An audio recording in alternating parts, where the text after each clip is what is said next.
Now I'm coming on the classification of diabetic retinopathy. Please see, there are 4 types of diabetic retinopathy. Please understand. This is the very tricky and difficult topic. I'm trying to make it super simple for you people. So pay attention. So here I'm telling you the classification of diabetic retinopathy. There are 4 types of diabetic retinopathy. What are the 4 types of diabetic retinopathy? Non-proliferative diabetic retinopathy, NPDR, non-proliferative diabetic retinopathy. Proliferative diabetic retinopathy, PDR, proliferative diabetic retinopathy, PDR. Diabetic maculopathy, you can say DM, diabetic maculopathy. And advanced diabetic eye disease, ADED. Advanced diabetic end disease. These are the 4 types. One by one we will take it. What are the 4 types? Diabetic retinopathy is of 4 types. 1, 2, 3, 4. What are the 4 types? First, it is step by step in sequence you have to learn. So first, it's non-proliferative. Non-proliferative diabetic retinopathy. Then it converted to proliferative. Proliferative diabetic retinopathy. Before neovascularization, it's non-proliferative, and after neovascularization, it becomes proliferative. And after that, diabetic maculopathy, and after that advanced diabetic eye disease, ADED. So these are the 4 types. You can see now this is the master chart. This is what you have to write in your exam in diabetic retinopathy, and you will get marks. This is what from which you will get multiple MCQs in your competitive exam, the diabetic retinopathy. First step, learn the 4 types. First step, learn the 4 types. What are the 4 types? Say again, say with me. Non-proliferative diabetic retinopathy before neovascularization. Proliferative diabetic retinopathy after neovascularization. Diabetic maculopathy and advanced diabetic end disease, ADED. Advanced diabetic end disease, ADED. So please learn the 4 stages. Now in stage 1, there are 8 features. In stage 2, there are 2 features. In stage 3, there are 2 features. And in stage 4, there are 3 features. You have to learn each of the feature with the images with their pathogenesis. You have to understand why each of them is occurring in the corresponding stage with their images. You have to understand. One by one we will start. Let's start. You understood the 4 types of diabetic retinopathy? People say, what are the 4 types of diabetic retinopathy? 1, 2, 3, 4. Non-proliferative diabetic retinopathy is DR. Proliferative diabetic retinopathy is DR. Okay, non-proliferative diabetic retinopathy, proliferative diabetic retinopathy, diabetic maculopathy. Okay, and advanced diabetic end disease, ADED, advanced diabetic end disease. Please learn the 4 names. You don't have any option. You have to learn the 4 types of diabetic retinopathy. Now, one by one, we will start. Let's start with the first one. Let's start with the first one quickly. Non-proliferative diabetic retinopathy. Let's start with the first one. Non-proliferative diabetic retinopathy. There are 8 features in that. You have to learn these 8 features. There is no choice. You have to understand. You have to understand the pathogenesis of each of them. You have to correlate why hyperglycemia is leading to each of these features. Diabetes is hyperglycemia. Okay. Why in hyperglycemia each of these is occurring in the eye? What exact mechanism is happening? Okay, so basically we have understood that because of hyperglycemia, retinal ischemia is occurring via 4 mechanism. You know the 4 mechanism. So why in retinal ischemia all of these is happening? You have to say why retinal ischemia. So one by one we will start. Okay, I'm teaching you non-proliferative diabetic retinopathy out of the 4. I'm teaching you the first one, non-proliferative diabetic retinopathy. I'm teaching you the first one, non-proliferative diabetic retinopathy. Okay, so there are 8 features. They are in front of you. One by one we will take. All 8 features I have shown in one image. I have created this image. It's not given anywhere in this planet. Please see, I have shown you all 8 features in one image, and that's a very big thing. All 8 features are not anywhere shown. Now you can see here and here. You can count the 8 features. One by one, I will show you all these features. So let's start the first one, the 8 features of non-proliferative diabetic retinopathy. So non-proliferative diabetic retinopathy, there are 8 features. I'm teaching you the first one. The first one is microaneurysm. So what is microaneurysm? What is microaneurysm? So it is the earliest detectable lesion. First of all, the first MCQ. It is the earliest detectable lesion. Okay, the first MCQ. Okay. Just a second. It appears as red dot. It appears as red dot. Okay, I will show you.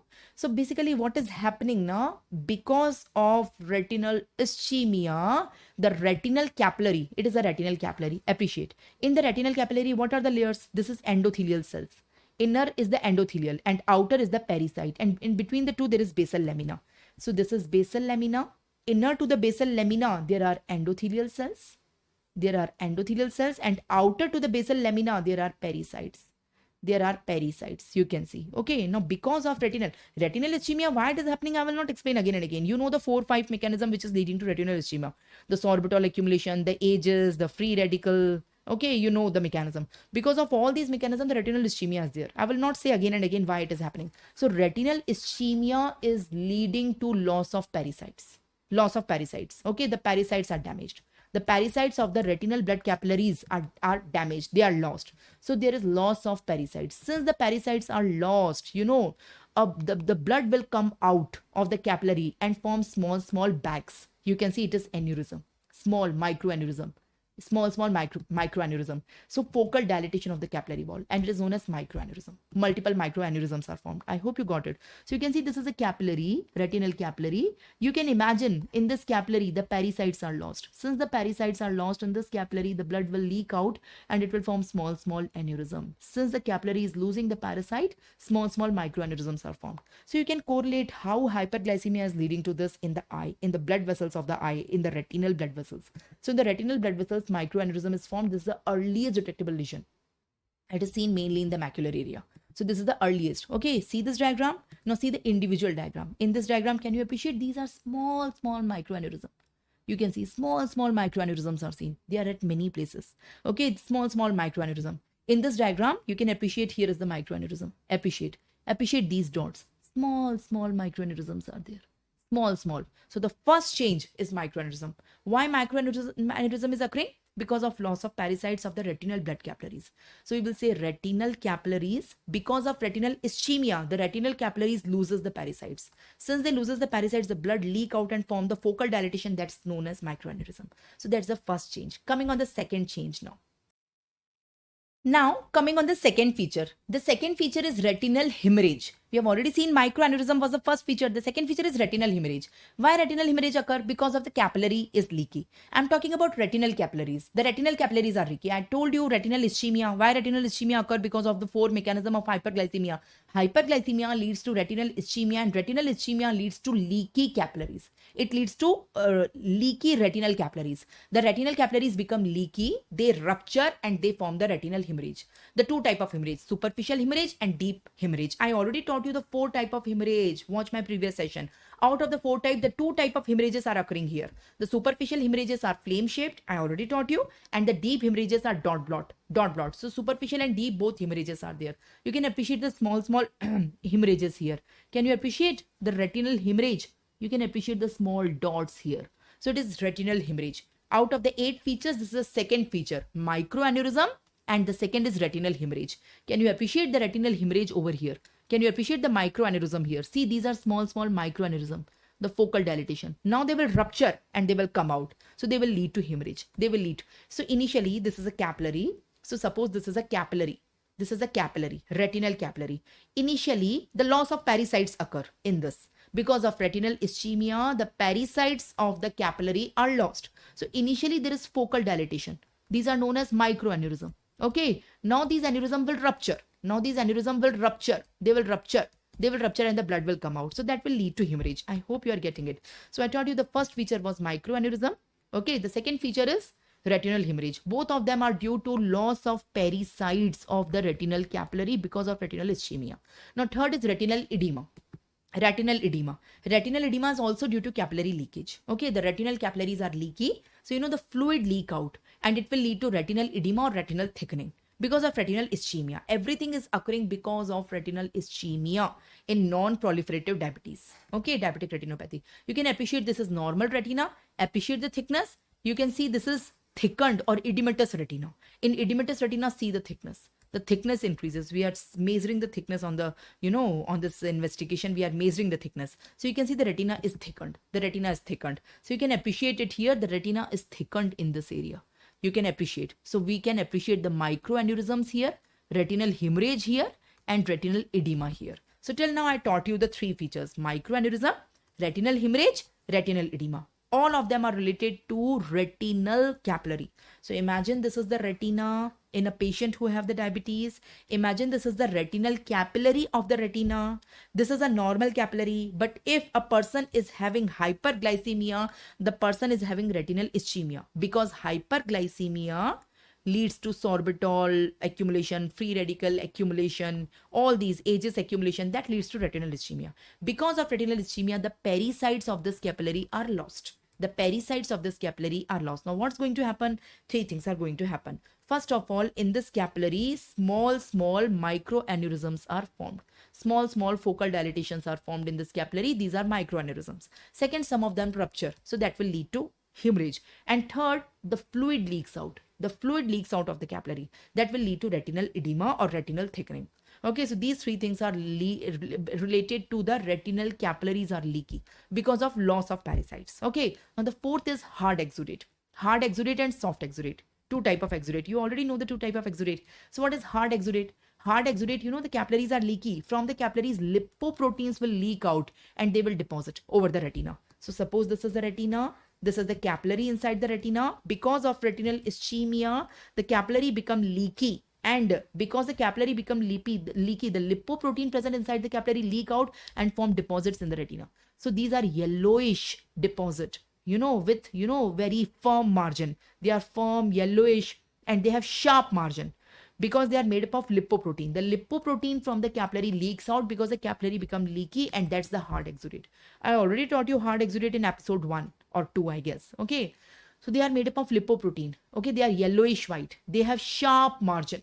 They are in clumps and they have the sharp margin. You can appreciate these. These are the hard exudates. They are actually lipoprotein which leak out of the capillaries. Lipoproteins. So you can appreciate these are the hard exudate. Hard exudate. They are lipoprotein which leak out. So appreciate the aneurysm, appreciate retinal hemorrhage, appreciate retinal edema, and appreciate the hard exudate. Now coming on the soft exudate, the fifth one. The fifth one are the soft exudate. The soft exudate also known as cotton wool spot. I already taught you the two type of exudate people. So soft exudate. Soft exudate is due to ischemia or infarct in the nerve fiber layer. There are 10 layers in the retina. The ninth layer is the nerve fiber layer. Now, because of hyperglycemia, there is ischemia in the nerve fiber. There is ischemia in the entire retina. Ischemia in all 10 layers. If there is ischemia in the ninth number layer, that is nerve fiber layer. Nerve fibers are the axons actually. If there is ischemia in these axons, there is accumulation of waste product in the exoplasm.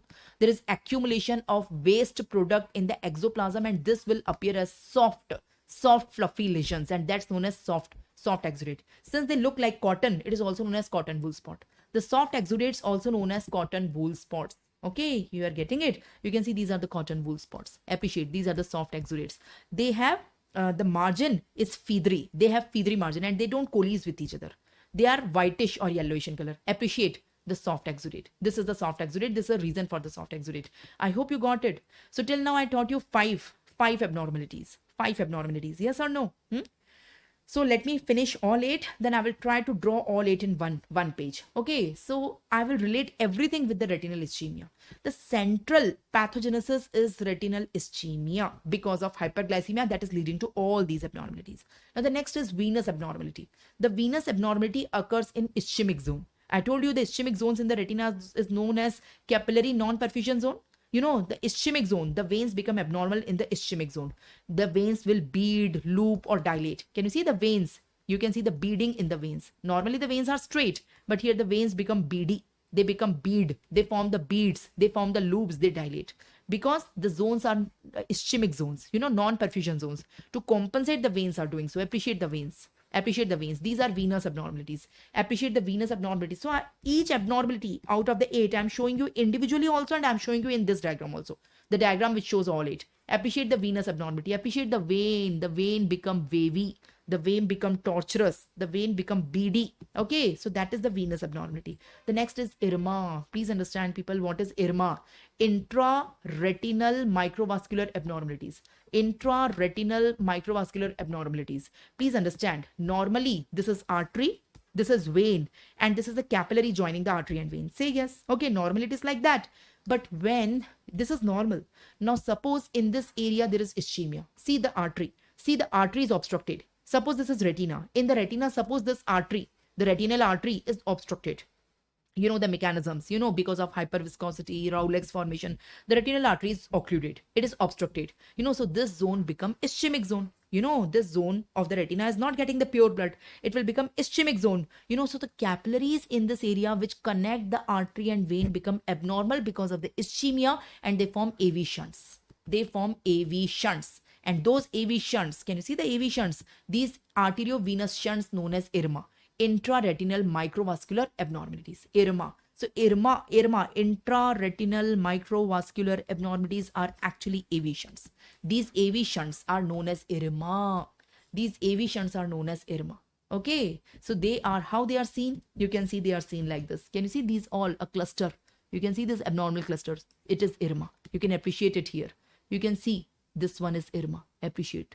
Can you appreciate this cluster? This one is IRMA. Okay, this one is IRMA. You can appreciate this cluster over here. This one is IRMA. This one. You have to understand the pathogenesis, people, and you should be able to identify them in the image-based question for your MCQ. In your university exam, you don't have to draw all these images. You should have an understanding. But you get image-based question IBQs in your competitive exam. You should be able to understand these changes, the pathogenesis of each of them. So this is IRMA. This is IRMA. Okay, and the last one is dark blot hemorrhage. Dark blot hemorrhage. It's again hemorrhagic renal infarct. Dark blot hemorrhage. You can appreciate. Okay, it's a deep hemorrhage in the infarcted area.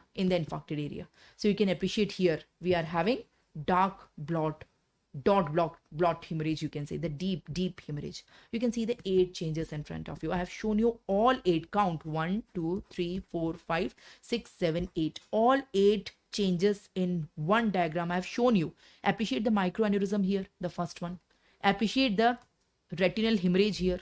Appreciate the retinal edema. Appreciate the hard exudate, yellowish one. Appreciate the soft exudate, the cotton wool spot. Appreciate the venous bleeding. Appreciate the IRMA, and appreciate the dot blot hemorrhage. Please appreciate them in the image with their labeling. This image creation took time. Please, this is a perfect image showing the 8 features of non-proliferative diabetic retinopathy. The 8 features of non-proliferative diabetic retinopathy. No one will teach you so perfect all 8 changes, and I can explain each and every change. I will try to explain. So what is the central pathogenesis, people? Can you tell me the central pathogenesis? Say, ma'am, the central pathogenesis is retinal ischemia. There is retinal ischemia. Why there is retinal ischemia? You know the various mechanism. The central, what is diabetic retinopathy? Start from the beginning. Start from the scratch. I will explain all these changes occurring in diabetes. Why? What is diabetic retinopathy? Say, ma'am, the person is having hyperglycemia. Whether type 1 diabetes or type 2 diabetes, the person is having hyperglycemia. Hyperglycemia leads to 5 mechanisms. You know the 5 mechanism: sorbitol, okay, free radical, protein kinase C, ages, and hyperviscosity, okay, obstruction of the retinal arteries or capillaries. So hyperglycemia leads to all these. I have already explained you, because of which there is retinal ischemia. They are damaging the retinal cells and causing ischemia in the retina. Retinal ischemia. So let me say hyperglycemia leads to retinal ischemia. So the central pathogenesis is retinal ischemia, which is leading to all these changes. So I will explain each and every change, why it is occurring in the retinal ischemia. So basically, I'm drawing a retina. Suppose this is a retina. Okay. Suppose this is the blood capillary in the retina. It is a retinal capillary. Okay. Retinal capillary. These are the pericytes, okay, of the capillary, the lining of the capillary. Now, because of retinal ischemia, I have explained why ischemia occurs. Because of retinal ischemia, these pericytes are lost. So let me erase these pericytes. These pericytes are lost. Loss of pericyte. Because of loss of pericyte, there is focal dilatation in the capillary. So this is the capillary. There is focal dilatation in that. This is known as microaneurysm. The first change is microaneurysm. Okay. Now some of them rupture. That will lead to retinal hemorrhage. Okay, now the capillary become leaky because here the pericytes are lost. So the fluid leak out, and it will accumulate in the background. That will lead to retinal edema. Okay, that will lead to, now the lipoprotein inside it will leak out. The lipoprotein inside the capillary will leak out, and it will deposit outside as yellowish deposits. That's hard exudate. Okay, now I have to draw the nerve. This is the nerve. Okay, this is a nerve fiber. Okay, the 9th number fiber, the nerve fiber, that is the axon. So basically it's an axon. It's not a capillary. It's the axon. So ischemia occurs in the axon also. Because retinal ischemia occurs in the axon also, there is accumulation of waste product in the axon. Accumulation of waste product in the axon is seen as soft exudate, cotton wool spot. Okay, now because this area, okay, now let me draw an artery, let me draw a vein, and let me draw the capillary joining the artery and vein. This is a capillaries joining the artery and vein. This is happening normally every organ, so it is happening in retina also. Now this zone is ischemic zone, retinal ischemia. This zone is having ischemia. Okay, because of ischemia, the veins become abnormal. The veins. First, the veins become abnormal. Okay, the veins become beaded. They become dilated, beaded, looped. So, venous abnormalities are there because of ischemia. Because of ischemia, the capillaries connecting arteries and vein, they will convert into shunts. Okay, these are known as IRMA or abnormal AV shunts. Okay, and there is a deep hemorrhage, that is blot hemorrhage. So these are the 8 changes. I tried to explain the pathogenesis of each of them, and I have correlated each of them with hyperglycemia or retinal ischemia. How retinal ischemia leads to all of them, you should able to understand, you should able to draw, you should know their morphology. So basically there are 3 things you should know. What I'm teaching you? I'm teaching you non-proliferative diabetic retinopathy. The first type of diabetic retinopathy, non-proliferative diabetic retinopathy. First of all, you have to learn there are 8 features of it. You should learn the features. Now, for each feature, you should be able to say the pathogenesis, ma'am, why it occurs, in short. And you should say their appearance. How does they appear on the retina, on the fundoscopy? Let's try. I will try every possible way so that you can retain it. Why microaneurysm occur? Because of loss of parasites of the retinal capillary. So, retinal capillary loses the parasite and focal dilatation occurs. Focal dilatation. Okay, so that's microaneurysm. Why retinal hemorrhage occur? Some of these microaneurysm rupture and that will lead to hemorrhage. Why retinal edema occur? Because the retinal capillaries become leaky. Okay, so fluid leaks out. It is leading to retinal edema. Why hard exudate occur? Because the retinal capillaries are leaky. Here lipoprotein leak out. So if fluid is leaking out, it's leading to edema. If lipoprotein is leaking out, it's leading to hard exudate.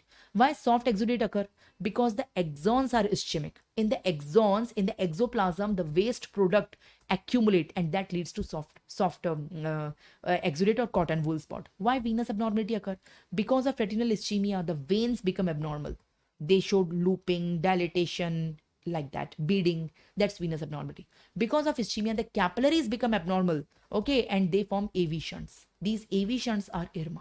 And there is deep hemorrhage also. So you should be able to say the pathogenesis and how does they appear. You should be able to draw them. Try to draw in your university exam and you should be able to identify them in your competitive exam. In image-based question. People, I tried my best. I have given you the 8 features there. I have explained you the pathogenesis of each of them. 1, 2, 3, 4, 5, 6, 7, 8. All 8 features are shown here also. If you like this diagram, you can see this. Okay. So now let me classify. It's not end. Let me classify the non-proliferative diabetic retinopathy in 4 types. The non-proliferative diabetic retinopathy is of 4 types: mild, moderate, severe, and very severe. Now 8 features. Out of 8 features, which one is in mild? Which one is in moderate, which one is in severe, and which one is in very severe? For that, first you have to learn these 8 features at the tip of your tongue. These 8 features, without which you can't understand the grading of non-proliferative diabetic retinopathy. Okay, first you learn these 8 features. If you have learned these 8 features, it's very easy to classify. So let me come on the mild. The first one is the mild. In mild, there is at least 1 microaneurysm. Can you see? At least 1 microaneurysm. If minimum 1 microaneurysm is there, I will say it's mild and NPDR. It's mild NPDR. If 1 microaneurysm. If more than 1 microaneurysm, it's good. So out of 8 feature, the first feature is present, microaneurysm. I will call the disease as mild. Mild non-proliferative diabetic retinopathy. You can see this is the microaneurysm. This is the microaneurysm. If at least 1 microaneurysm is present, I will call it mild. This one is mild. 1 microaneurysm. You can see here, I can see few microaneurysms in this image. I can see few microaneurysms are there. If at least 1 is present, it's mild. Now for moderate, at least microaneurysm should be present in 2 to 3 quadrant. So if this is the retina, okay, I've divided the retina in 4 quadrants, you can see. Okay, the 4 quadrants we divide the retina. So out of the 4 quadrants, at least in 2 quadrants or 3 quadrants, microaneurysm should be there for calling it moderate, for calling the moderate disease. The microaneurysm should be present in 2 to 3 quadrants along with IRMA, along with hard or soft exudate. So microaneurysm, initially it was 1 in mild, but here in moderate, it should be present in 2 to 3 quadrants. 2 to 3 quadrants along with hard exudate, soft exudate and IRMA. So call it moderate. If all these features are present, call it moderate. Call it moderate. So for moderate, we need microaneurysm in 2 to 3 quadrants. Okay, we need a hard exudate or soft exudate, and we need IRMA. These are the features of moderate. These are the features of moderate. Now coming on severe. Severe. The third is severe. Severe means there is a rule 4-2-1 rule. Okay, what is 4-2-1 rule? See the 4 quadrants of the retina. We divide the retina in 4 quadrants. Okay, you can number any quadrant as any number. There are total 4 quadrants. All the 4 quadrants should have microaneurysm. All the 4 quadrants should have microaneurysm. That is 4. Okay, 2 of the quadrants should have venous bleeding, and 1 of the quadrant have IRMA. Okay, 1 of the quadrant. Then if any one of them out of the 3 features, if any one of them is present, call it severe. So when to call it severe, people? When to call it severe? Can you tell me when to call it severe? See, if microaneurysm is present in all 4 quadrant, venous abnormality present in 2 quadrant, and IRMA present in 1 quadrant, if any one of them, either this or this or this, I will call it severe disease. I will call it severe disease. Which out of the 3? Microaneurysm in 4 quadrant. Okay, and venous abnormality in 2 quadrant, and IRMA in 1 quadrant. You want to learn like this, learn like this. If you want to learn like this, learn like this. But learn 4-2-1 rule. 4-2-1. 4 quadrant microaneurysm, 2 quadrant venous abnormality, and 1 quadrant IRMA. If any one of them is present, I will say the disease is I will say the disease is severe. I will say the disease is severe. Okay, the same features are shown here, but it's difficult for you to understand here. Rather, it's easy to understand here. Okay, so the fourth one is the very severe. We have seen mild, moderate, severe, now very severe. Very severe is same as that of severe. Here also 4-1. But in severe, I told you any one of them should be present. Here I'm saying any 2 of them. Any 2 of them. Here I told you any one. See, any one of them is present. Out of these 3 features, any one should present. And in very severe, I'm saying the same 3 features, but any 2 should be present out of the 4-1 rule. Out of the 4-1 rule. I hope you got it. Can we revise? Can we revise? You are knowing the 8 features of non-proliferative diabetic retinopathy? Yes or no? First, you learn the 8 features of non-proliferative diabetic retinopathy. Okay, NPDR. First, you learn the 8 features. Now divide it, classify in the 4 types: mild, moderate, severe, and very severe. Divide them in 4 conditions, 4 parts: mild, moderate, severe, and very severe. Got it? Based on these 8. First, you learn these 8 features. Okay, now divide them. Okay, one by one. So what is mild? What is moderate? What is severe? And what is very severe? I will draw it. I will show you here. In mild, at least 1 aneurysm. I'm not saying 1 quadrant. At least 1 aneurysm should be present. Okay, for moderate, aneurysm should present in 2 quadrants, 2 or 3 quadrants. Aneurysm should present in 2 or 3 quadrants. Along with that, hard and soft exudate, and along with that, mild IRMA. This is moderate. For severe, aneurysm should present in 4 quadrant. Okay, venous abnormality should present in 2 quadrant, and IRMA should present in 1 quadrant. Any one of them. Okay, for very severe, the same, aneurysm present in 4 quadrant, venous abnormality in 2 quadrant, IRMA in 1 quadrant. This and this is same. This and this. But if any one of these is present, it's severe. If any 2 of them is present, it's very severe. So these are the 4 types of disease. This is mild. Mild may at least 1 aneurysm. This is moderate. Moderate may aneurysm in 2 to 3 quadrant, hard or soft exudate, and mild IRMA. Mild IRMA. Severe may, out of the 3 features, 1 of them. Microaneurysm in 4 quadrant, or venous abnormality in 2 quadrant, or IRMA in 1 quadrant. And for very severe, this is severe. Again, 2 of them out of these 3 features. Microaneurysm in 4 quadrant, venous abnormality in 2 quadrant, and IRMA in 1 quadrant. People, I tried explaining you the best. So this is how you can classify. You can classify the disease as mild, moderate, severe, very severe. If you want to just mug up, it's in front of you. If you want to first mark here and then learn, it will be easy for you. So we are done with the first type of diabetes. 3 more to go. The first one I taught you. In NPDR, non-proliferative diabetic retinopathy, I taught you the 8 features, say yes.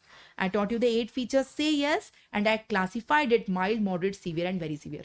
I classify it in mild, moderate, severe, and very severe. So I have done 2 things. You should know the 8 features, the pathogenesis and appearance of the 8 features, and you should be able to classify out of 8 features, which feature is present in mild, which feature present in moderate, which are present in severe, which are present in very severe. You should know that.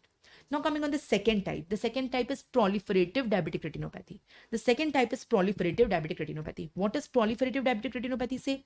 Proliferative diabetic retinopathy occurs once the neovascularization start. Once the neovascularization start. 50% patient after 25 years of diabetes convert from non-proliferative to proliferative. So proliferative is the next stage, which is severe. Before neovascularization, it was non-proliferative. Once the new blood vessels are formed, here only retinal ischemia is there. Now, because of retinal ischemia, the compensation occurs and God is giving the new blood vessels, new vascularization, it's proliferative.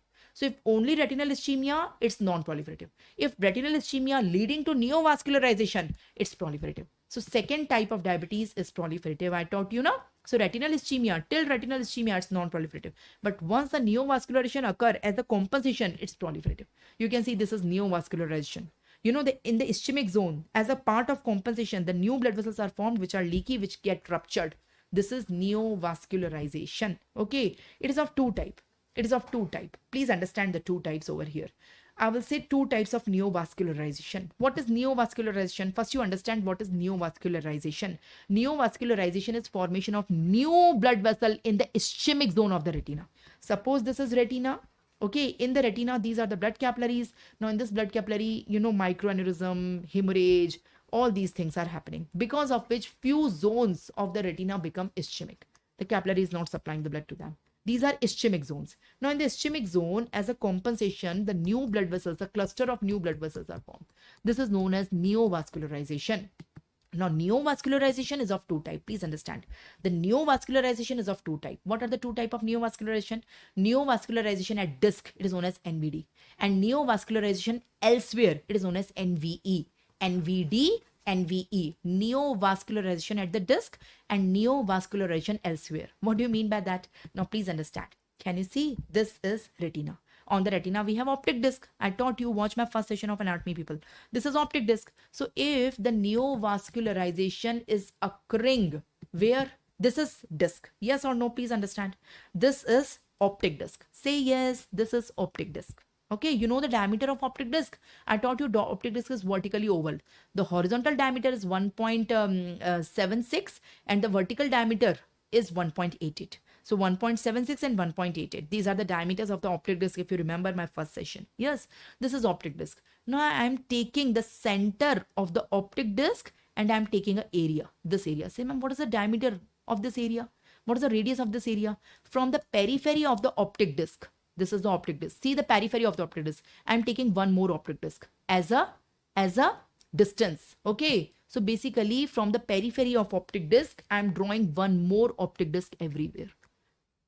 One more optic disc at the periphery of the optic disc, the same dimension of the optic disc. Now this area is one disc diameter from the center of the optic disc. Okay, now this area, can you see? You got my point, what I'm saying? So this is the optic disc.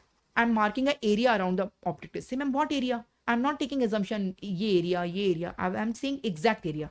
I'm saying one disc diameter from the optic disc. So how I will say one disc? So this is the diameter of the optic disc. Say this is the diameter. Now at the periphery, draw one more optic disc everywhere. At the periphery, draw one more optic disc. Okay. And draw a circle around that. So this area is known as one disc diameter.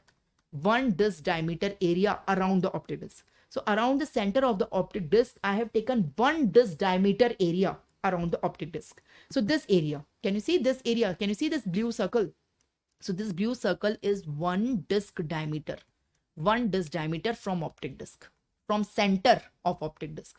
Center of optic disc. Can you see the center of optic disc? From the center of optic disc, I am taking an area. This area is one disc diameter from the center of the optic disc. I hope you got it. This area. Now, if neovascularization is occurring anywhere in this area, call it NVD.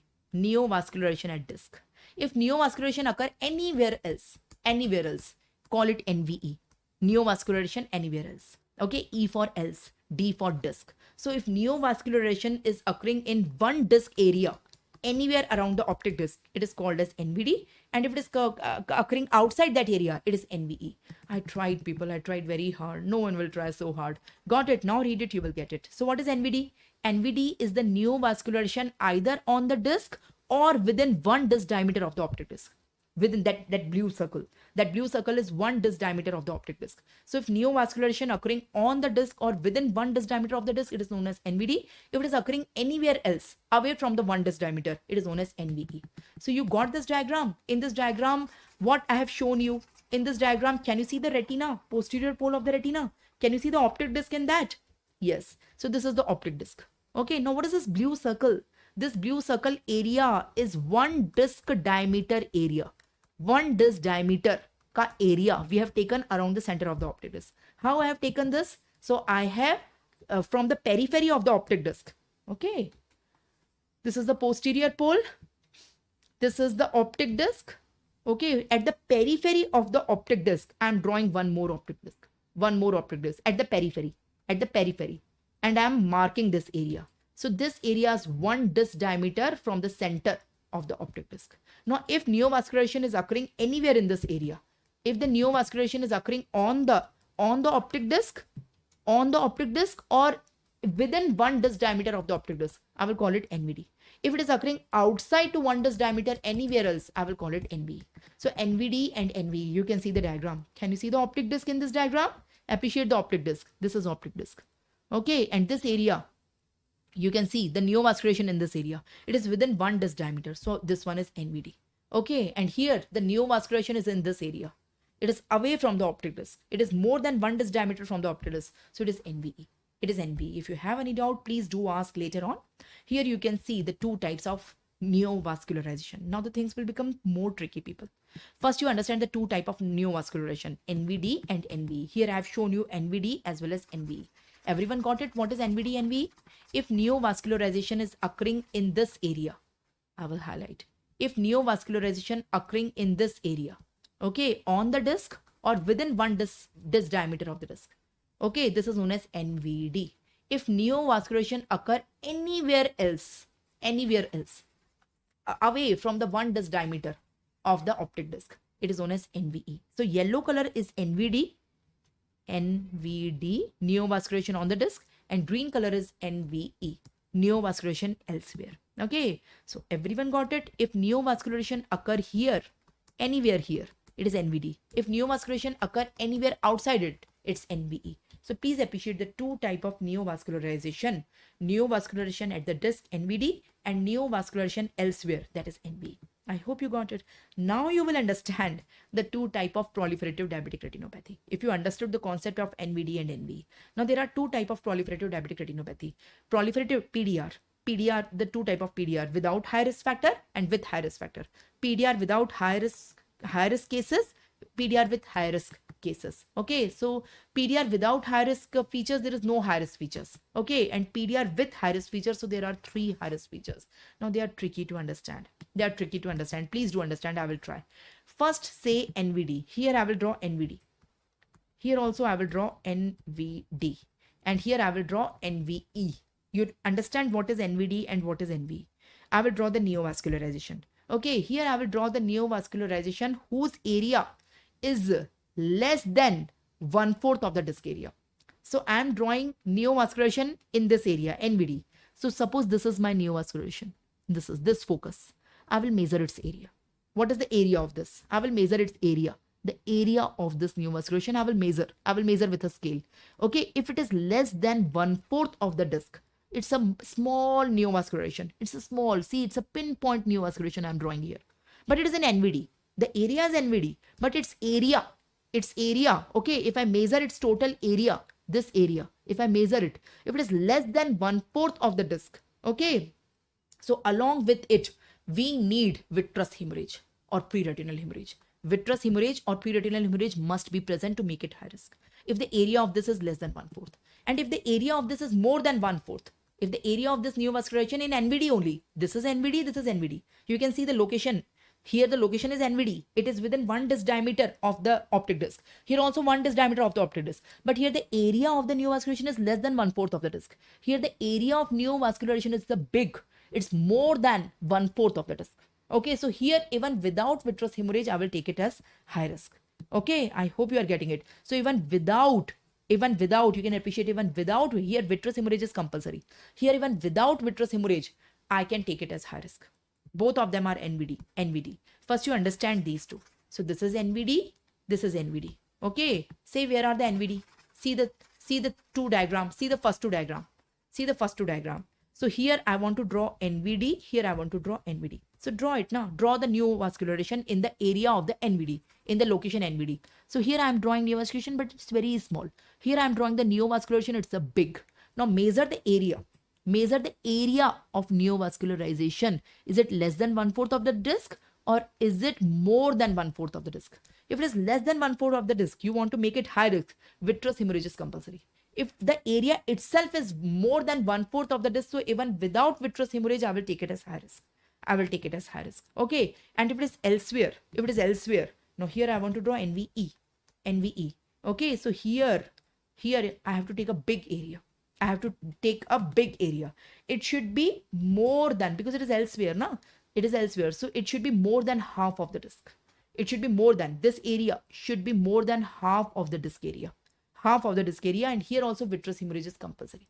Vitreous, to make it high risk. So vitreous hemorrhage is compulsory here and here. Here with or without both will work. Here with or without, because it is very close to the disc number 1 and it is a very big area. So two things we are saying. Is it NVD or NVE? Are you getting it? And what is the area of neovascularization to make it high risk? I tried, people. Okay, I have drawn these diagrams to make you understand. It is given nowhere in the world. So I'm considering two factors. First thing you should make in your mind, out of NVD and NVE, which one is more dangerous? Which one is high risk? Obviously, NVD is more dangerous because it is close to the disc. NV is less dangerous or less high risk because it is away from the disc. So if it is NVE, to make it high risk, vitreous hemorrhage is compulsory. Okay, and if it is NVD, it is already high risk now. So if we will see the area of the neovascularization. If it is small, we need vitreous hemorrhage. If it is large, we don't need vitreous hemorrhage. I tried every possible way. I hope you got it.